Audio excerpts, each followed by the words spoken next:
Hey y'all, welcome back to Andy's Little Homestead.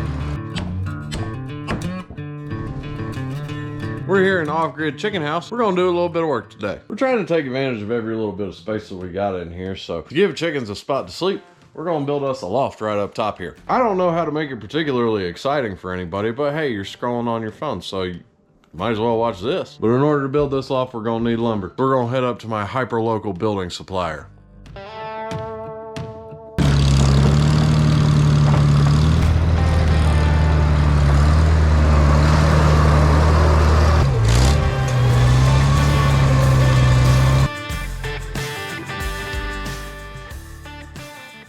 Now for me, sustainability is very important, so we brought in only the best lumber. This here is free range, cage-free, fair trade, organic, vegan red oak that was sustainably harvested with carbon neutral equipment.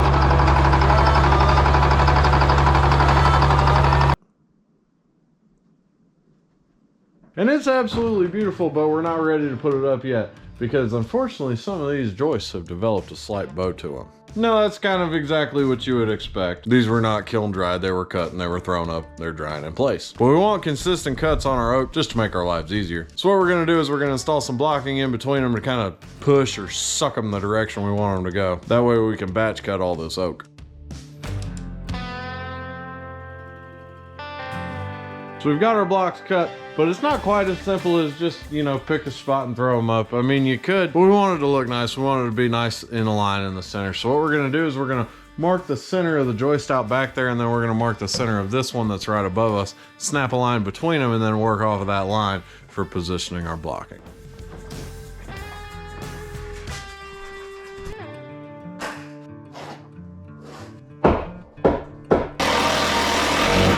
Alright, so there we go. Now our joists are all nice and straight. That way we can cut all these oak boards all at the same time. In theory, anything with a new build should be perfect, but in reality, nothing in construction or life is ever perfect. We can try and force it. So now we've got to cut this oak to go up there. Unfortunately, when this log was cut, it was kind of wrong. I prefer to have them either at 8/6 or 12/6, and these were at like 11. So we're gonna end up with some waste. So when we do that though, we wanna make sure that we're kind of alternating and staggering our joints. That's gonna give it some rigidity and just make it look nicer. We also have multiple different widths that we're working with because we had different size logs. Thanks a lot, Ron. So we're gonna go back and forth between 8s, 10s, and 12s. Once it's randomized, it'll look right. So now we're gonna put some music on, we're gonna fire up the generator and make a whole bunch of cuts.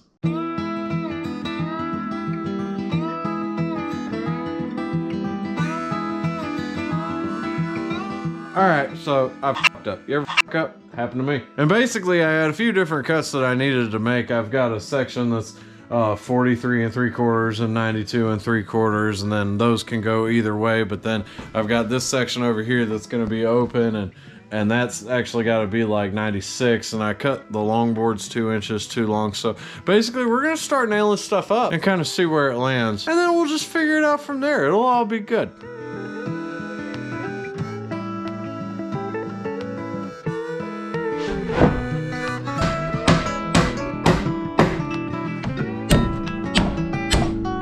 Now, as y'all are seeing with this, I am hand driving all of these nails in, and that's on purpose. One, I don't want any of them to like glance out of the joist and be visible down below. I want to make sure that my placement is good. And two, when you've got something like this that's beautiful and visible and old school looking, I feel like it does it justice to have them hand banged right down into place. So y'all, I'm super happy with how this looks.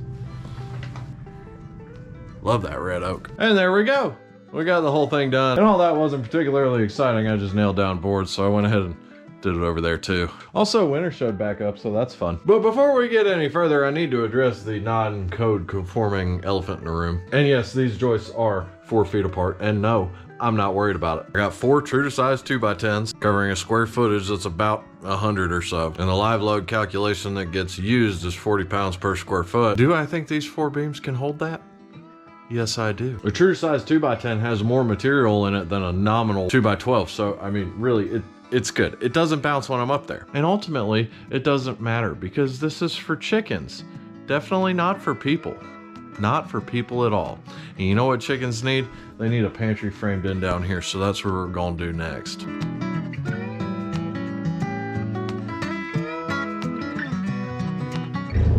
You know, I don't think you ever fully appreciate getting to work inside until you got to build the inside that you're working in, but either way, it's better than outside.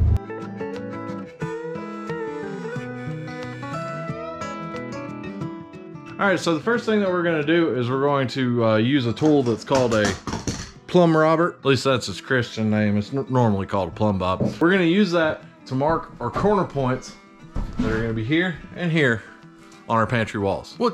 Feed storage. We'll call it feed storage. Then from there, we're gonna snap lines on the floor, mark out where everything's going.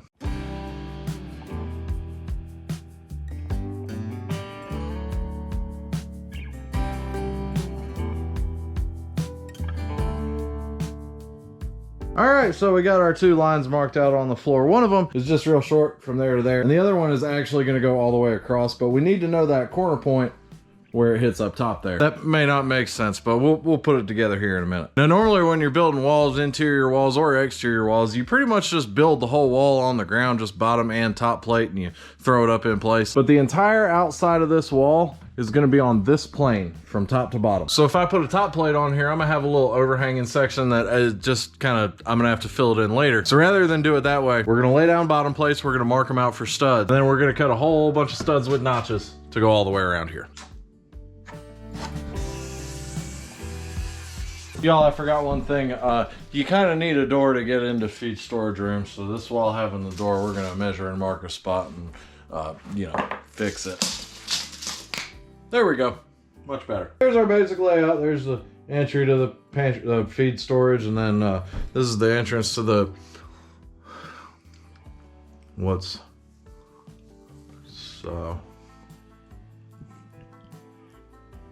not a bathroom, that wouldn't be agricultural. This other little spot right here.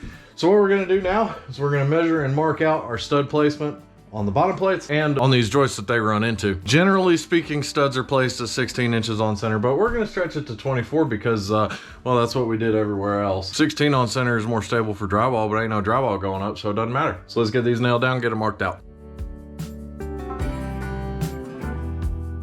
Yep, screwed this one up.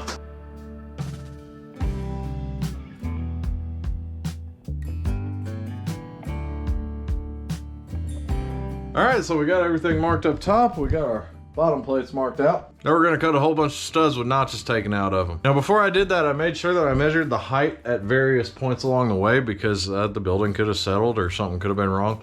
It wasn't wrong.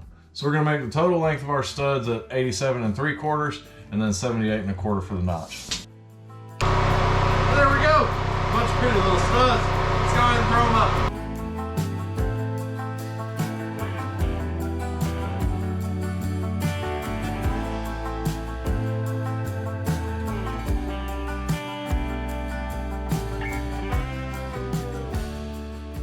All right, y'all, we got our walls up in place. I did actually have to end up fudging them just a little bit. One of the top plates up here kind of bowed out, so we had about a 1/2 inch difference at the top of the wall versus the bottom, but we fudged the numbers to make it work. It doesn't matter. And if you think that doesn't happen in new construction, you're lying to yourself. But y'all, I'm happy with it. We made some good progress. I wasn't able to get the last wall in place because I ran out of 2x4s, and when I go back up, I'm getting out of here to start pushing snow out the way. But y'all, it's finally starting to look like something. That's exciting. Got a nice 8x12 bathroom in here with a creepy urologist looking at us. And I know for a fact that there are people out there from the Facebook Department of Inspections who take real issue with this wide of a span. I promise you, it's okay. It does not bounce. There's a big difference between using true to size rough cut lumber versus fast growing southern yellow pine at nominal sizes. There's a difference, okay? The ability to carry the weight does not go away. Just because a book written by an engineer who's never built anything says that it won't work, I promise you it will. She got no bounce. That's why we use the wide plank red oak up here, because it ain't got no bounce. And it's a true inch thick. It will hold up. Believe it or not, there was a time when houses were built without all this. And considering it's for chickens, it doesn't matter anyway. Thanks for coming along with me, y'all. I'm gonna go hook the plow back up to the truck. We got more work to do. As always, I hope y'all enjoyed and I hope you learned something. I love you and God bless. Andy, your hat, man. You changed it. Well, you see, that's real simple. I left it up there and I'll move the ladder. And I'll get it back.